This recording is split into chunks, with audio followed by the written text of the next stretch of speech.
नमस्कार दोस्तों, मैं प्रवेश चौहान स्टडी विद प्रवेश पर आपका हार्दिक स्वागत करता हूं। हमारी जो सुबह के टाइम जो क्लास चली है वो तो परसेंटेज की प्रॉपर क्लास चल चुकी है, ठीक है। और उसमें 6 लेक्चर हो चुके हैं, 6 वीडियो मैंने डाल दी है आज, ठीक है। अब जो ये शाम की जो वीडियो होती है, जो शाम वाली वीडियो है, दूसरी वीडियो है जो, ठीक है, इसमें प्रीवियस ईयर क्वेश्चन मैं कराता हूं कि जो पिछले सालों में लेटेस्ट क्वेश्चन जो पूछे गए हैं पिछले पेपरों में, ठीक है। अब देखते हैं इसका क्वेश्चन, ठीक है। एक क्वेश्चन है 0.23 के ऊपर बार आरआरबी एनटीपीसी 2021 में पूछा गया है, ठीक है। और इसमें कहा, इसके ये ऑप्शन 4 ऑप्शन उसने पेपर वाले ने दे रखे कि परिमेय संख्या है, परिमेय संख्या है, अपरिमेय संख्या है, अभाज्य संख्या है या भाज्य संख्या है। देखो ये जो क्वेश्चन है, इस टाइप का क्वेश्चन मैंने आपको सोल्व करना सिखा रखा है। जो सीरीज नंबर 1 थी हमारी, सीरीज नंबर 1, इस टाइप का क्वेश्चन, ये 3 टाइप के क्वेश्चन थे, तीनों के तीनों टाइप मुझे अपनी सीरीज नंबर 1 में कवर करा रखे, ठीक है। यदि किसी से ये क्वेश्चन नहीं आता है, ये टाइप नहीं आता है, तो सीरीज नंबर 1 जाकर देखना, ठीक है, तो पूरा क्लियर हो जाएगा। अब ये क्वेश्चन देखते हैं हम।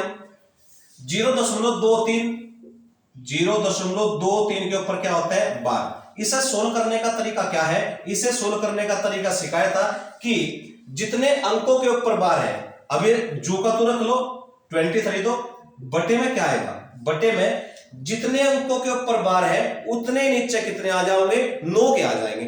एक अंक के लिए 1 9 का, 2 अंक के लिए 2 9 का, तो आंसर क्या आ गया? 23/99। देखो हमने ये क्वेश्चन सोल्व किया, ठीक है। सोल्व करने के बाद हमें प्राप्त हुआ, रिजल्ट प्राप्त हुआ 23/99। अब इसने तो ऐसा पूछा ही नहीं।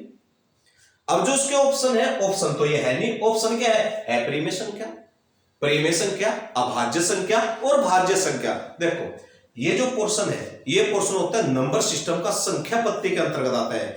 जब मैं संख्या पत्ती पढ़ाऊंगा ना, तो पूरा बिल्कुल जो का तो बहुत बढ़िया तरीके से एक एक बात, एक एक डेफिनेशन बिल्कुल क्लियर कराऊंगा। अब थोड़ी सी बात पहले सीख लो। 23/99, ठीक है, ये होता है, यदि इसका आंसर क्या है? इसका आंसर है परिमेय संख्या। क्या है? परिमेय संख्या। अब मैं थोड़ी सी बात बता दूं आप लोगों से कि परिमेय संख्या होता क्या है, रिएशनल नंबर होता क्या है, ठीक है। परिमेय संख्या बस थोड़ा सा याद रखियो। परिमेय संख्या वो होता है जो p बटा क्यू के रूप में लिखा जाता है। परिमेय संख्या किसे कहते हैं? जो p बटा क्यू के रूप में लिखा जाता है, मतलब ये रूप होना चाहिए, ये फॉर्म होनी चाहिए, ठीक है। उसे क्या कहते हैं? रिएशनल नंबर कहते हैं, ठीक है, परिमेय संख्या कहा जाता है। इसके साथ कंडीशन है कि p और q क्या होना चाहिए? इंटीजर होना चाहिए, पूर्णांक होना चाहिए, और जो q है इसकी वैल्यू 0 नहीं होनी चाहिए, ठीक है। बस अभी केवल परिमेय संख्या के बारे में इतनी ही बात समझनी है, केवल इस क्वेश्चन के लिए, ठीक है। और ये जो टाइप है, ये टाइप मुझे अपनी क्लास में मैं पढ़ा चुका हूं सीरीज नंबर 1 में। सीरीज नंबर 1 जाकर देखना, 3 टाइप के क्वेश्चन मैंने उसमें सोल्व कराए हैं, ठीक है। बिल्कुल भी कोई भी दिक्कत नहीं आएगी। तो इसका आंसर क्या आएगा? इसका आंसर आया परिमेय संख्या। अब दूसरे क्वेश्चन की तरफ चलते हैं, जो आरआरबी एनटीपीसी 2021 में पूछा गया है, लेटेस्ट ही क्वेश्चन है। अब इसे सोल्व करेंगे। बहुत ही अच्छा क्वेश्चन है, इंपॉर्टेंट क्वेश्चन है बहुत। इस क्वेश्चन वाले ने क्या कहा कि 5 और 7 के बीच में आने वाली परिमेय संख्याओं की संख्या कितनी है? मतलब इसने कहा कि हाउ मेनी नंबर्स, ठीक है। 5 और 7 के बीच आने वाली परिमेय संख्याओं, मतलब कि रेशनल नंबर के बारे में बात कर रहे हैं कि क्या है 5 और 7 के बीच में आने वाली परिमेय संख्याओं की संख्या कितनी है। और ऑप्शन दिए है 2 0 अनंत 1, ठीक है। इसका आंसर क्या होगा? इसका आंसर होगा अनंत। अब एक बात याद रखना, ये नोट करके बात याद रख लेना, नोट करके लिख लेना, नोट करके लिख लेना, ठीक है, कि किन्हीं भी 2 पूर्णांकों के मध्य, नोट करके लिखना, किन्हीं भी 2 पूर्णांकों के मध्य, किन्हीं भी 2 पूर्णांकों के बीच अनंत परिमेय संख्याएं होती है, अनंत परिमेय संख्याएं होती है, अनंत परिमेय संख्याएं होती है।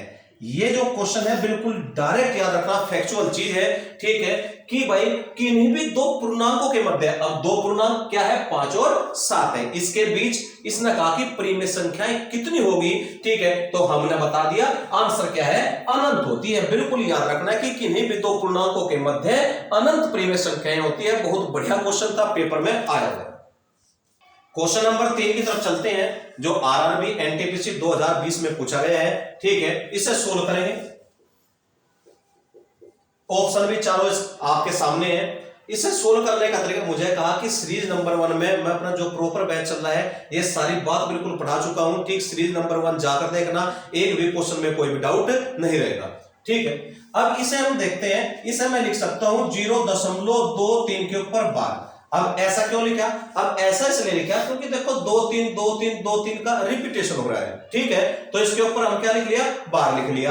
अब इसे सोल्व करेंगे। अब सोल्व करने का तरीका क्या है, ठीक है, सोल्व करने का तरीका है ये जो 23 है 23 से ज्यों का तो लिख लिया हमने, ठीक है। एक अंक के लिए एक 9 का आता है बटे में, तो 2 अंक के ऊपर 12 है, ठीक है, तो क्या आ जाएगा 2 9 का आ जाएगा, तो आंसर क्या आ गया हमारा 23/99। ऑप्शन देखें कौन सा है, ऑप्शन नंबर सेकंड, ठीक।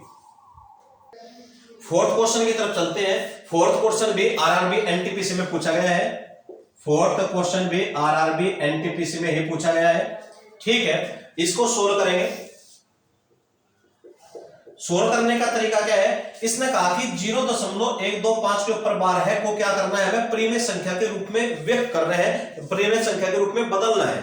अब प्रीमिय संख्या क्या होती है, मुझे आप लोगों से अभी बताया कि प्रीमिय संख्या के लिए फिलहाल केवल अभी एक बात याद रखना कि यदि हमने p बटा क्यू की फॉर्म में कोई संख्या मिल गई तो उसे क्या कह देंगे, रिएशन नंबर कह देंगे, प्रीमिय संख्या कह देंगे। तो हमें p बटा क्यू की फॉर्म चाहिए, ठीक है, तो बना लेंगे 0.125 इसके ऊपर 12। इसे सोल्व करने का तरीका क्या है, मुझे अभी सिखाया था, 125 जो का तो रख दो, ठीक है, 3 अंकों के ऊपर 12 है तो नीचे कितने आ जाओगे, 3 9 के आ जाएंगे। अब ऑप्शन देख लो कौन सा है, ऑप्शन नंबर 3 सही है। क्वेश्चन नंबर 5 की तरफ चलते हैं, जो आरआरबी ग्रुप डी 2022 में पूछा गया है, इसके बारे में अब डिस्कस करेंगे। इसके ऑप्शन भी आपके सामने है, ठीक है, इसे सोल्व करेंगे। सोल्व करने का तरीका सीखेंगे, सोल्व करने का तरीका क्या होगा, ठीक है, मुझे आप बहुत बढ़िया तरीके से बहुत में सारी बात सिखाई है, ठीक है। देखो मैं आपके सामने बिल्कुल जो अपना जो कंटेंट है, ठीक है, जो पेपर में आए हुए क्वेश्चन है लेटेस्ट है, ठीक है, बिल्कुल दिखा रहा हूं कि हाँ भाई पढ़ने का फायदा है इस YouTube चैनल से या नहीं है, ठीक है। चलो देखते हैं, इसे सोल्व करेंगे। इसे सोल्व करने का तरीका क्या होगा, ठीक है, देखो यहीं से सोल्व करवा में से ये 0.16 है, ठीक है। अब 12 किसके ऊपर है, केवल 6 के ऊपर 12 है, तो इसे सोल्व करने का तरीका मैं सिखाया था, टोटल वैल्यू जो भी तो लिख ली, जिसके ऊपर 12 नहीं है, 1 के ऊपर 12 नहीं है उसे माइनस करते हैं बटे में, जिस अंक के ऊपर 12 है उसके लिए 9 का आ जाएगा, जिसके ऊपर 12 नहीं है उसके लिए 0 आता है, ठीक है, प्लस टोटल वैल्यू जो के तो रख ली 15 जो के तो है, ठीक है, 1 के ऊपर 12 नहीं है इसे माइनस कर देंगे बटा, ठीक है, 5 के ऊपर 12 है इसके लिए 9 का आएगा, 1 के ऊपर 12 नहीं है इसके लिए 0 आएगा, माइनस क्या आ गया, माइनस आ गया, ठीक है। टोटल क्या है 13 है, 13 में से देखो ये टाइप 2 सिखाया था मैंने, ठीक है, 13 है, -1 करेंगे, इसके ऊपर 12 नहीं है, बटे में क्या आ जाएगा, बटे में एक अंक के ऊपर 12 है उसके लिए 9 का आ जाएगा, जिसके ऊपर 12 नहीं है उसके लिए 0 आएगा, ठीक है। देखो जब सीरीज 1 में मैंने पढ़ाया था ना तो मुझे क्या बताया था, ठीक है, टाइप 1 टाइप 2 टाइप 3 3 टाइप के क्वेश्चन कराए थे, ठीक है, देखो सारा का सारा कंटेंट बिल्कुल मिला हुआ है, ठीक। अब इसे सोल्व करेंगे। सोल्व करने का 16 में से गया 15/90 आ गया, प्लस 14/90 आ गया, माइनस 12/90 आ गया। अच्छा अब एक बात देखो 90 90 90, ठीक है, डिनोमिनेटर मतलब कि हर समान है ना, जब हर समान है तो क्या करेंगे, डायरेक्ट जो अंश है जो न्यूमरेटर है उसको देख लेंगे, प्लस माइनस कर लेंगे, ठीक है। अब 14 में से 12 गया, कितना बचेगा, अब 14 प्लस का 12 माइनस का तो 2 प्लस का बच गया, 15 2 कितना हो गया, 17 हो गया, तो 17 बट्टा क्या आ गया, 90 आ गया, ठीक है। ऑप्शन देखें कौन सा मैच करता है, ऑप्शन नंबर सेकंड मैच करता है। क्वेश्चन नंबर 6 की तरफ चलते हैं, ठीक है, आरआरबी ग्रुप डी 2022 में पूछा गया है, ठीक है। क्या क्वेश्चन है, 1.24 के ऊपर 12 को हल कीजिए, इसे सोल्व करना है। देखो ये थर्ड टाइप, जो मुझे सीरीज 1 में पढ़ा रखा है, ठीक है, ये थर्ड टाइप का क्वेश्चन है, ठीक है। अब मुझे सोल्व करना सिखाया था, इसको ठीक सोल्व करेंगे। कैसे सोल्व करेंगे, देखो 1.24 के ऊपर 12, मैं ऐसा लिख सकता हूं कि 1 प्लस 0.24 के ऊपर 12 लिख सकता हूं। मुझे सारी बात सिखा रखी है बिल्कुल स्टेप बाय स्टेप। अब कैसे सोल्व करेंगे, देखो ये सोल्व अभी भी किया है, ठीक है, इसे सोल्व करने का तरीका हमें पता है। 1 प्लस, ठीक है, क्या होगा, टोटल 24 जो का तो रख लेंगे, 2 अंकों के ऊपर बार है तो नीचे क्या आ जाएंगे, 2 नौ क्या आ जाएंगे, 99 हो जाएगा। अब यदि कैंसिल आउट होता है तो कैंसिल आउट करेंगे थोड़ा सा, 3 से काट देंगे, 3 8 24 आ जाएगा, 33 या 99 आ जाएगा, तो 8 बटा कितना आ गया, 33। अब सोल्व करेंगे, 33 से कम 33 और 8 कितना हो गया, 33 से कम 33 और 8 कितना हो गया, 41 हो जाएगा, 41 आ जाएगा, तो 41 बटा कितना आ गया, 33 आ गया। आंसर ऑप्शन देख लेंगे कौन सा है, ऑप्शन नंबर 4 के है, मैच करेंगे।